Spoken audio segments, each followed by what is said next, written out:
Sulaukėme nemažai klausimų iš klientų apie įrangą Via Ferratum. Klientai ateina, sako, kitą savaitę išvykstame į kalnus, pirmą kartą bandysime Via Ferratas. Vilma, papasakok trumpai, ką svarbu žinoti klientui pirmą kartą vykstančiam į kalnus, išbandyti Via Ferrato ir kokią įrangą svarbu su savimi turėti. Keliaujant Via Ferratas, jums reikės visų pirma, apraišų. Apraišai tinka bet kokie, kokius jūs turit. Jeigu neturit, tai išsirinkit patogiausius, pasimatuokit, pakabėkit, kad tikrai jaustumėtės pakankamai komfortiškai. Taip pat reikės šalmo. Šalmai taip pat svarbu. Užsidedat, patogu, niekur nespaudžia, valio, važiuojam. Dar galim pažiūrėti, kad būtų gražus. Ir svarbiausias dalykas, ko reikės, tai savisaugos Via Ferratum.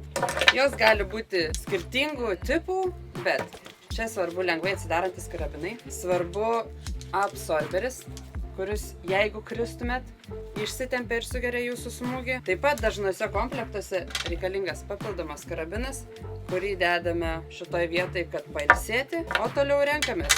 Ar mums patogiau toks karabinas, ar patogiau toks karabinas. Būna komplektų, kur sukasi, tai reiškia jūsų nesusisuks šitos savisaugos. Ir visą tai susikomplektavę galit važiuoti ir lipti. Gerų kelionių!